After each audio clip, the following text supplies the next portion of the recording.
ಕಾಂಗ್ರೆಸ್ ಸರ್ಕಾರ ರಾಜ್ಯದಲ್ಲಿ 1,000 ದಿನಗಳನ್ನ ಪೂರೈಸಿರುವ ಹಿನ್ನೆಲೆಯಲ್ಲಿ ಬಿಜೆಪಿ ನಾಯಕರು ಕಾಂಗ್ರೆಸ್ ಸರ್ಕಾರದ ವೈಫಲ್ಯಗಳನ್ನ ಈಗ ಜನರಿಗೆ ಪೋಸ್ಟರ್ ಮೂಲಕ ತೋರಿಸುವಂತಹ ಪ್ರಯತ್ನವನ್ನ ಮಾಡಿದ್ದಾರೆ.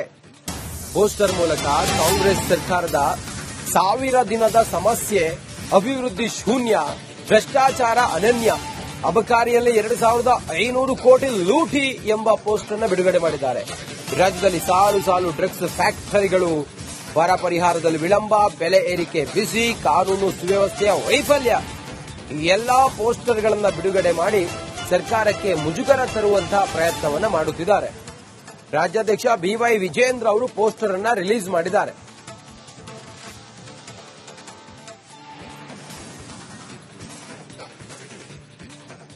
ನೋಡಿ, ಈ ರೀತಿ ಪೋಸ್ಟರ್ಗಳನ್ನ ಬಿವೈ ವಿಜೇಂದ್ರ ಅವರು ಬಿಜೆಪಿಯ ರಾಜ್ಯಾಧ್ಯಕ್ಷರು ಬಿಡುಗಡೆ ಮಾಡುವ ಮೂಲಕ 1,000 ದಿನವನ್ನ ಈ ಕಾಂಗ್ರೆಸ್ ಸರ್ಕಾರ ಪೂರೈಸಿದೆ. ಕರ್ನಾಟಕ ರಾಜ್ಯದಲ್ಲಿ ಈ 1,000 ದಿನಗಳಲ್ಲಿ ಕಾಂಗ್ರೆಸ್ ಸರ್ಕಾರ ಏನೇನ್ ಮಾಡ್ತು ಅನ್ನೋದರ ಬಗ್ಗೆ ರಾಜ್ಯದಲ್ಲಿ ಕಾನೂನು ಸುವ್ಯವಸ್ಥೆಯಿಂದ ಹಿಡಿದು ಭ್ರಷ್ಟಾಚಾರದಿಂದ ಹಿಡಿದು ಏನೇನ್ ಸಮಸ್ಯೆಗಳು, ಅಭಿವೃದ್ಧಿ ವಿಚಾರ, ಇದೆಲ್ಲವನ್ನೂ ಕೂಡ ಏನ್ ಮಾಡಿದೆ ಕರ್ನಾಟಕದಲ್ಲಿ ರಾಜ್ಯ ಸರ್ಕಾರ ಅನ್ನುವ ಪೋಸ್ಟರ್ ಅನ್ನ ಈಗ ಬಿವೈ ವಿಜೇಂದ್ರ ಬಿಜೆಪಿಯ ರಾಜ್ಯಾಧ್ಯಕ್ಷ ಪೋಸ್ಟರ್ ಬಿಡುಗಡೆ ಮಾಡಿ ಮಾತಾಡಿದ್ದಾರೆ. ಏನ್ ಹೇಳಿದ್ದಾರೆ ನೋಡೋಣ ಬನ್ನಿ. ಸಂಖ್ಯಾತರಿಗೆ ನ್ಯಾಯವನ್ನ ಕೊಟ್ಟು ಪರಿಷ್ಠ ಜಾತಿ, ಪರಿಷ್ಠ ಪಂಗಡ, ಹಿಂದುಳಿದ ವರ್ಗಗಳಿಗೆ, ಒಕ್ಕಲಿಗರು, ವೀರಶೈವ ಲಿಂಗಾಯತ ಸಮುದಾಯಕ್ಕೂ ಕೂಡ ಯಾವ ರೀತಿ ಅನ್ಯಾಯ ಮಾಡಿದ್ದಾರೆ ಇದ್ರ ಬಗ್ಗೆನೂ ಕೂಡ ಇವತ್ತು ರಾಜ್ಯದ ಜನ ಚರ್ಚೆ ಮಾಡ್ತಾ ಇದ್ದಾರೆ. ಮುಖ್ಯಮಂತ್ರಿಗಳು ಸಿದ್ದರಾಮಯ್ಯನವರು ಹಿಂದೆ 170 ಕೋಟಿ ರೂಪಾಯಿಗಳನ್ನ ಖರ್ಚು ಮಾಡಿ ಜಾತಿ ಗಣತಿಯನ್ನ ಮಾಡಿಸಿ ಪಾಪ ರಾಹುಲ್ ಗಾಂಧಿ ಅವರು ಆದೇಶ ಮಾಡಿದ್ರು ಅಂತ ಹೇಳಿ 100 ಕೋಟಿ ವೆಚ್ಚದಲ್ಲಿ ತಯಾರು ಮಾಡಿದಂತ ಜಾತಿ ಗಣತಿಯ ವರದಿಯನ್ನ ತಿಪ್ಪೆಗೆ ಎಸೆಯುವಂತ ಕೆಲಸ ಮಾನ್ಯ ಮುಖ್ಯಮಂತ್ರಿಗಳು ಮಾಡಿದ್ರು.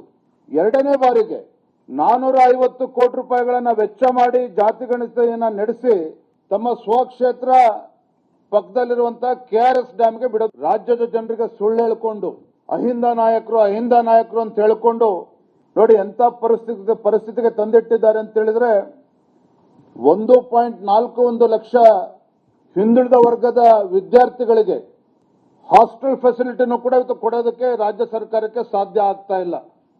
ಹಾಸ್ಟೆಲ್ಗಳು ಕಳೆದ 2.25 ವರ್ಷದಲ್ಲಿ ಯಾವುದೇ ಹಾಸ್ಟೆಲ್ಗಳನ್ನ ಇವತ್ತು ಹೊಸ ಹಾಸ್ಟೆಲ್ಗಳನ್ನ ಕಟ್ಟೋದಕ್ಕೂ ಕೂಡ ಕಾಂಗ್ರೆಸ್ ಸರ್ಕಾರದ ಕೈಯಲ್ಲಿ ಇವತ್ತು ಸಾಧ್ಯ ಆಗ್ತಾ ಇಲ್ಲ. ಬಹಳ ಪ್ರಮುಖವಾಗಿ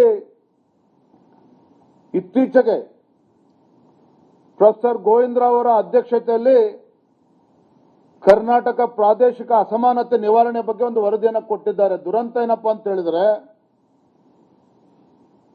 ಈ ಕಾಂಗ್ರೆಸ್ ಸರ್ಕಾರ ಕೇವಲ ಬೆಂಗಳೂರು ಮತ್ತು ಮೈಸೂರಿಗೆ ಸೀಮಿತ ಆಗಿದೆ ಅನ್ನೋದಕ್ಕೆ ಬೆಂಗಳೂರು ಇಲ್ಲ, ಮೈಸೂರು ಇಲ್ಲ. ಹಿಂದೆ ಬಿಜೆಪಿ ಸರ್ಕಾರ ಇದ್ದಾಗ ಅತಿ ಹೆಚ್ಚು ಮೈಸೂರಿನಲ್ಲಿ ಅಭಿವೃದ್ಧಿ ಕೆಲಸ ಕಾರ್ಯಗಳಾಗಿವೆ. ಕಾಂಗ್ರೆಸ್ ಸರ್ಕಾರ ರಾಜ್ಯದಲ್ಲಿ 1,000 ದಿನಗಳನ್ನ ಪೂರೈಸಿರುವ ಹಿನ್ನೆಲೆಯಲ್ಲಿ ಬಿಜೆಪಿ ನಾಯಕರು ಕಾಂಗ್ರೆಸ್ ಸರ್ಕಾರದ ವೈಫಲ್ಯಗಳನ್ನ ಈಗ ಜನರಿಗೆ ಪೋಸ್ಟರ್ ಮೂಲಕ ತೋರಿಸುವಂತಹ ಪ್ರಯತ್ನವನ್ನ ಮಾಡಿದ್ದಾರೆ.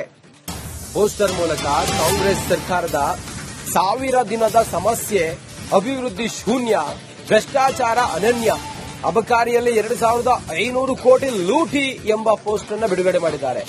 ರಾಜ್ಯದಲ್ಲಿ ಸಾಲು ಸಾಲು ಡ್ರಗ್ಸ್ ಫ್ಯಾಕ್ಟರಿಗಳು, ಬರ ಪರಿಹಾರದಲ್ಲಿ ವಿಳಂಬ, ಬೆಲೆ ಏರಿಕೆ ಬಿಸಿ, ಕಾನೂನು ಸುವ್ಯವಸ್ಥೆಯ ವೈಫಲ್ಯ, ಈ ಎಲ್ಲಾ ಪೋಸ್ಟರ್ಗಳನ್ನು ಬಿಡುಗಡೆ ಮಾಡಿ ಸರ್ಕಾರಕ್ಕೆ ಮುಜುಗರ ತರುವಂತಹ ಪ್ರಯತ್ನವನ್ನ ಮಾಡುತ್ತಿದ್ದಾರೆ.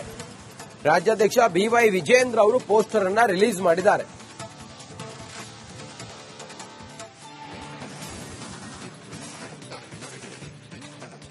ನೋಡಿ, ಈ ರೀತಿ ಪೋಸ್ಟರ್ಗಳನ್ನ ಬಿವೈ ವಿಜೇಂದ್ರ ಅವರು ಬಿಜೆಪಿಯ ರಾಜ್ಯಾಧ್ಯಕ್ಷರು ಬಿಡುಗಡೆ ಮಾಡುವ ಮೂಲಕ 1,000 ದಿನವನ್ನ ಈ ಕಾಂಗ್ರೆಸ್ ಸರ್ಕಾರ ಪೂರೈಸಿದೆ. ಕರ್ನಾಟಕ ರಾಜ್ಯದಲ್ಲಿ ಈ 1,000 ದಿನಗಳಲ್ಲಿ ಕಾಂಗ್ರೆಸ್ ಸರ್ಕಾರ ಏನೇನ್ ಮಾಡ್ತು ಅನ್ನೋದರ ಬಗ್ಗೆ ರಾಜ್ಯದಲ್ಲಿ ಕಾನೂನು ಸುವ್ಯವಸ್ಥೆಯಿಂದ ಹಿಡಿದು ಭ್ರಷ್ಟಾಚಾರದಿಂದ ಹಿಡಿದು ಏನೇನ್ ಸಮಸ್ಯೆಗಳು, ಅಭಿವೃದ್ಧಿ ವಿಚಾರ, ಇದೆಲ್ಲವನ್ನೂ ಕೂಡ ಏನ್ ಮಾಡಿದೆ ಕರ್ನಾಟಕದಲ್ಲಿ ರಾಜ್ಯ ಸರ್ಕಾರ ಅನ್ನುವ ಪೋಸ್ಟರ್ ಅನ್ನ ಈಗ ಬಿವೈ ವಿಜೇಂದ್ರ ಬಿಜೆಪಿಯ ರಾಜ್ಯಾಧ್ಯಕ್ಷ ಪೋಸ್ಟರ್ ಬಿಡುಗಡೆ ಮಾಡಿ ಮಾತಾಡಿದ್ದಾರೆ. ಏನ್ ಹೇಳಿದ್ದಾರೆ ನೋಡೋಣ ಬನ್ನಿ. ಅಲ್ಪಸಂಖ್ಯಾತರಿಗೆ ನ್ಯಾಯವನ್ನ ಕೊಟ್ಟು ಪರಿಷ್ಠ ಜಾತಿ ಪರಿಷ್ಠ ಪಂಗಡ ಹಿಂದುಳಿದ ವರ್ಗಗಳಿಗೆ ಒಕ್ಕಲಿಗರು ವೀರಶೈವ ಲಿಂಗಾಯತ ಸಮುದಾಯಕ್ಕೂ ಕೂಡ ಯಾವ ರೀತಿ ಅನ್ಯಾಯ ಮಾಡಿದ್ದಾರೆ ಇದ್ರ ಬಗ್ಗೆನೂ ಕೂಡ ಇವತ್ತು ರಾಜ್ಯದ ಜನ ಚರ್ಚೆ ಮಾಡ್ತಾ ಇದ್ದಾರೆ. ಮುಖ್ಯಮಂತ್ರಿಗಳು ಸಿದ್ದರಾಮಯ್ಯನವರು ಹಿಂದೆ 170 ಕೋಟಿ ರೂಪಾಯಿಗಳನ್ನ ಖರ್ಚು ಮಾಡಿ ಜಾತಿ ಗಣತಿಯನ್ನ ಮಾಡಿಸಿ ಪಾಪ ರಾಹುಲ್ ಗಾಂಧಿ ಅವರು ಆದೇಶ ಮಾಡಿದ್ರು ಅಂತ ಹೇಳಿ 100 ಕೋಟಿ ವೆಚ್ಚದಲ್ಲಿ ತಯಾರು ಮಾಡಿದಂತ ಜಾತಿ ಗಣತಿಯ ವರದಿಯನ್ನ ತಿಪ್ಪೆಗೆ ಎಸೆಯುವಂತ ಕೆಲಸ ಮಾನ್ಯ ಮುಖ್ಯಮಂತ್ರಿಗಳು ಮಾಡಿದ್ರು. ಎರಡನೇ ಬಾರಿಗೆ 450 ಕೋಟಿ ರೂಪಾಯಿಗಳನ್ನ ವೆಚ್ಚ ಮಾಡಿ ಜಾತಿ ಗಣತಿಯನ್ನ ನಡೆಸಿ ತಮ್ಮ ಸ್ವಕ್ಷೇತ್ರ ಪಕ್ಕದಲ್ಲಿರುವಂತಹ KRS ಡ್ಯಾಂಗೆ ಬಿಡೋದು. ರಾಜ್ಯದ ಜನರಿಗೆ ಸುಳ್ಳು ಹೇಳಿಕೊಂಡು ಅಹಿಂದ ನಾಯಕರು ಅಂತ ಹೇಳಿಕೊಂಡು ನೋಡಿ ಎಂತ ಪರಿಸ್ಥಿತಿಗೆ ತಂದಿಟ್ಟಿದ್ದಾರೆ ಅಂತ ಹೇಳಿದ್ರೆ 1.41 ಲಕ್ಷ ಹಿಂದುಳಿದ ವರ್ಗದ ವಿದ್ಯಾರ್ಥಿಗಳಿಗೆ ಹಾಸ್ಟೆಲ್ ಫೆಸಿಲಿಟಿನೂ ಕೂಡ ಇವತ್ತು ಕೊಡೋದಕ್ಕೆ ರಾಜ್ಯ ಸರ್ಕಾರಕ್ಕೆ ಸಾಧ್ಯ ಆಗ್ತಾ ಇಲ್ಲ. ಹಾಸ್ಟೆಲ್ಗಳು ಕಳೆದ 2.25 ವರ್ಷದಲ್ಲಿ ಯಾವುದೇ ಹಾಸ್ಟೆಲ್ಗಳನ್ನ ಇವತ್ತು ಹೊಸ ಹಾಸ್ಟೆಲ್ಗಳನ್ನ ಕಟ್ಟೋದಕ್ಕೂ ಕೂಡ ಕಾಂಗ್ರೆಸ್ ಸರ್ಕಾರದ ಕೈಯಲ್ಲಿ ಇವತ್ತು ಸಾಧ್ಯ ಆಗ್ತಾ ಇಲ್ಲ. ಬಹಳ ಪ್ರಮುಖವಾಗಿ ಇತ್ತೀಚೆಗೆ ಪ್ರೊಫೆಸರ್ ಗೋವಿಂದರಾವ್ ಅವರ ಅಧ್ಯಕ್ಷತೆಯಲ್ಲಿ ಕರ್ನಾಟಕ ಪ್ರಾದೇಶಿಕ ಅಸಮಾನತೆ ನಿವಾರಣೆ ಬಗ್ಗೆ ಒಂದು ವರದಿಯನ್ನು ಕೊಟ್ಟಿದ್ದಾರೆ. ದುರಂತ ಏನಪ್ಪಾ ಅಂತ ಹೇಳಿದ್ರೆ ಈ ಕಾಂಗ್ರೆಸ್ ಸರ್ಕಾರ ಕೇವಲ ಬೆಂಗಳೂರು ಮತ್ತು ಮೈಸೂರಿಗೆ ಸೀಮಿತ ಆಗಿದೆ ಅನ್ನೋದಕ್ಕೆ ಬೆಂಗಳೂರು ಇಲ್ಲ, ಮೈಸೂರು ಇಲ್ಲ. ಹಿಂದೆ ಬಿಜೆಪಿ ಸರ್ಕಾರ ಇದ್ದಾಗ ಅತಿ ಹೆಚ್ಚು ಮೈಸೂರಿನಲ್ಲಿ ಅಭಿವೃದ್ಧಿ ಕೆಲಸ ಕಾರ್ಯಗಳಾಗಿವೆ. ಕಾಂಗ್ರೆಸ್ ಸರ್ಕಾರ ರಾಜ್ಯದಲ್ಲಿ 1,000 ದಿನಗಳನ್ನ ಪೂರೈಸಿರುವ ಹಿನ್ನೆಲೆಯಲ್ಲಿ ಬಿಜೆಪಿ ನಾಯಕರು ಕಾಂಗ್ರೆಸ್ ಸರ್ಕಾರದ ವೈಫಲ್ಯಗಳನ್ನ ಈಗ ಜನರಿಗೆ ಪೋಸ್ಟರ್ ಮೂಲಕ ತೋರಿಸುವಂತಹ ಪ್ರಯತ್ನವನ್ನ ಮಾಡಿದ್ದಾರೆ. ಪೋಸ್ಟರ್ ಮೂಲಕ ಕಾಂಗ್ರೆಸ್ ಸರ್ಕಾರದ 1000 ದಿನದ ಸಮಸ್ಯೆ, ಅಭಿವೃದ್ಧಿ ಶೂನ್ಯ, ಭ್ರಷ್ಟಾಚಾರ ಅನನ್ಯ, ಅಬಕಾರಿಯಲ್ಲಿ 2,500 ಕೋಟಿ ಲೂಟಿ ಎಂಬ ಪೋಸ್ಟರ್ ಅನ್ನು ಬಿಡುಗಡೆ ಮಾಡಿದ್ದಾರೆ. ರಾಜ್ಯದಲ್ಲಿ ಸಾಲು ಡ್ರಗ್ಸ್ ಫ್ಯಾಕ್ಟರಿಗಳು, ಬರ ಪರಿಹಾರದಲ್ಲಿ ವಿಳಂಬ, ಬೆಲೆ ಏರಿಕೆ ಬಿಸಿ, ಕಾನೂನು ಸುವ್ಯವಸ್ಥೆಯ ವೈಫಲ್ಯ, ಈ ಎಲ್ಲಾ ಪೋಸ್ಟರ್ಗಳನ್ನು ಬಿಡುಗಡೆ ಮಾಡಿ ಸರ್ಕಾರಕ್ಕೆ ಮುಜುಗರ ತರುವಂತಹ ಪ್ರಯತ್ನವನ್ನ ಮಾಡುತ್ತಿದ್ದಾರೆ. ರಾಜ್ಯಾಧ್ಯಕ್ಷ BY ವಿಜೇಂದ್ರ ಅವರು ಪೋಸ್ಟರ್ ಅನ್ನ ರಿಲೀಸ್ ಮಾಡಿದ್ದಾರೆ.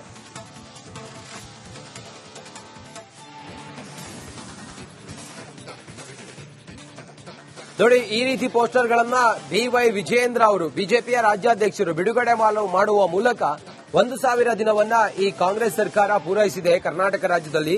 ಈ 1,000 ದಿನಗಳಲ್ಲಿ ಕಾಂಗ್ರೆಸ್ ಸರ್ಕಾರ ಏನೇನ್ ಮಾಡ್ತು ಅನ್ನೋದರ ಬಗ್ಗೆ ರಾಜ್ಯದಲ್ಲಿ ಕಾನೂನು ಸುವ್ಯವಸ್ಥೆಯಿಂದ ಹಿಡಿದು ಭ್ರಷ್ಟಾಚಾರದಿಂದ ಹಿಡಿದು ಏನೇನ್ ಸಮಸ್ಯೆಗಳು, ಅಭಿವೃದ್ಧಿ ವಿಚಾರ, ಇದೆಲ್ಲವನ್ನೂ ಕೂಡ ಏನ್ ಮಾಡಿದೆ ಕರ್ನಾಟಕದಲ್ಲಿ ರಾಜ್ಯ ಸರ್ಕಾರ ಅನ್ನುವ ಪೋಸ್ಟರ್ ಅನ್ನ ಈಗ BY ವಿಜೇಂದ್ರ ಬಿಜೆಪಿಯ ರಾಜ್ಯಾಧ್ಯಕ್ಷ ಪೋಸ್ಟರ್ ಬಿಡುಗಡೆ ಮಾಡಿ ಮಾತಾಡಿದ್ದಾರೆ. ಏನ್ ಹೇಳಿದ್ದಾರೆ ನೋಡೋಣ ಬನ್ನಿ. ಅಲ್ಪಸಂಖ್ಯಾತರಿಗೆ ನ್ಯಾಯವನ್ನ ಕೊಟ್ಟು ಪರಿಷ್ಠ ಜಾತಿ ಪರಿಷ್ಠ ಪಂಗಡ ಹಿಂದುಳಿದ ವರ್ಗಗಳಿಗೆ ಒಕ್ಕಲಿಗರು ವೀರಶೈವ ಲಿಂಗಾಯತ ಸಮುದಾಯಕ್ಕೂ ಕೂಡ ಯಾವ ರೀತಿ ಅನ್ಯಾಯ ಮಾಡಿದ್ದಾರೆ ಇದ್ರ ಬಗ್ಗೆನೂ ಕೂಡ ಇವತ್ತು ರಾಜ್ಯದ ಜನ ಚರ್ಚೆ ಮಾಡ್ತಾ ಇದ್ದಾರೆ. ಮುಖ್ಯಮಂತ್ರಿಗಳು ಸಿದ್ದರಾಮಯ್ಯನವರು ಹಿಂದೆ 170 ಕೋಟಿ ರೂಪಾಯಿಗಳನ್ನ ಖರ್ಚು ಮಾಡಿ ಜಾತಿ ಗಣತಿಯನ್ನ ಮಾಡಿಸಿ ಪಾಪ ರಾಹುಲ್ ಗಾಂಧಿ ಅವರು ಆದೇಶ ಮಾಡಿದ್ರು ಅಂತ ಹೇಳಿ 100 ಕೋಟಿ ವೆಚ್ಚದಲ್ಲಿ ತಯಾರು ಮಾಡಿದಂತ ಜಾತಿ ಗಣತಿಯ ವರದಿಯನ್ನ ತಿಪ್ಪೆಗೆ ಎಸೆಯುವಂತ ಕೆಲಸ ಮಾನ್ಯ ಮುಖ್ಯಮಂತ್ರಿಗಳು ಮಾಡಿದ್ರು. ಎರಡನೇ ಬಾರಿಗೆ 450 ಕೋಟಿ ರೂಪಾಯಿಗಳನ್ನ ವೆಚ್ಚ ಮಾಡಿ ಜಾತಿ ಗಣತಿಯನ್ನ ನಡೆಸಿ ತಮ್ಮ ಸ್ವಕ್ಷೇತ್ರ ಪಕ್ಕದಲ್ಲಿರುವಂತಹ KRS ಡ್ಯಾಂಗೆ ಬಿಡೋದು. ರಾಜ್ಯದ ಜನರಿಗೆ ಸುಳ್ಳು ಹೇಳಿಕೊಂಡು ಅಹಿಂದ ನಾಯಕರು ಅಂತ ಹೇಳಿಕೊಂಡು ನೋಡಿ ಎಂತ ಪರಿಸ್ಥಿತಿಗೆ ತಂದಿಟ್ಟಿದ್ದಾರೆ ಅಂತ ಹೇಳಿದ್ರೆ 1.41 ಲಕ್ಷ ಹಿಂದುಳಿದ ವರ್ಗದ ವಿದ್ಯಾರ್ಥಿಗಳಿಗೆ ಹಾಸ್ಟೆಲ್ ಫೆಸಿಲಿಟಿನೂ ಕೂಡ ಇವತ್ತು ಕೊಡೋದಕ್ಕೆ ರಾಜ್ಯ ಸರ್ಕಾರಕ್ಕೆ ಸಾಧ್ಯ ಆಗ್ತಾ ಇಲ್ಲ. ಹಾಸ್ಟೆಲ್ಗಳು ಕಳೆದ 2.25 ವರ್ಷದಲ್ಲಿ ಯಾವುದೇ ಹಾಸ್ಟೆಲ್ಗಳನ್ನ ಇವತ್ತು ಹೊಸ ಹಾಸ್ಟೆಲ್ಗಳನ್ನ ಕಟ್ಟೋದಕ್ಕೂ ಕೂಡ ಕಾಂಗ್ರೆಸ್ ಸರ್ಕಾರದ ಕೈಯಲ್ಲಿ ಇವತ್ತು ಸಾಧ್ಯ ಆಗ್ತಾ ಇಲ್ಲ. ಬಹಳ ಪ್ರಮುಖವಾಗಿ ಇತ್ತೀಚೆಗೆ ಪ್ರೊಫೆಸರ್ ಗೋವಿಂದರಾವ್ ಅವರ ಅಧ್ಯಕ್ಷತೆಯಲ್ಲಿ ಕರ್ನಾಟಕ ಪ್ರಾದೇಶಿಕ ಅಸಮಾನತೆ ನಿವಾರಣೆ ಬಗ್ಗೆ ಒಂದು ವರದಿಯನ್ನು ಕೊಟ್ಟಿದ್ದಾರೆ. ದುರಂತ ಏನಪ್ಪಾ ಅಂತ ಹೇಳಿದ್ರೆ ಈ ಕಾಂಗ್ರೆಸ್ ಸರ್ಕಾರ ಕೇವಲ ಬೆಂಗಳೂರು ಮತ್ತು ಮೈಸೂರಿಗೆ ಸೀಮಿತ ಆಗಿದೆ ಅನ್ನೋದಕ್ಕೆ ಬೆಂಗಳೂರು ಇಲ್ಲ, ಮೈಸೂರು ಇಲ್ಲ. ಹಿಂದೆ ಬಿಜೆಪಿ ಸರ್ಕಾರ ಇದ್ದಾಗ ಅತಿ ಹೆಚ್ಚು ಮೈಸೂರಿನಲ್ಲಿ ಅಭಿವೃದ್ಧಿ ಕೆಲಸ ಕಾರ್ಯಗಳಾಗಿವೆ.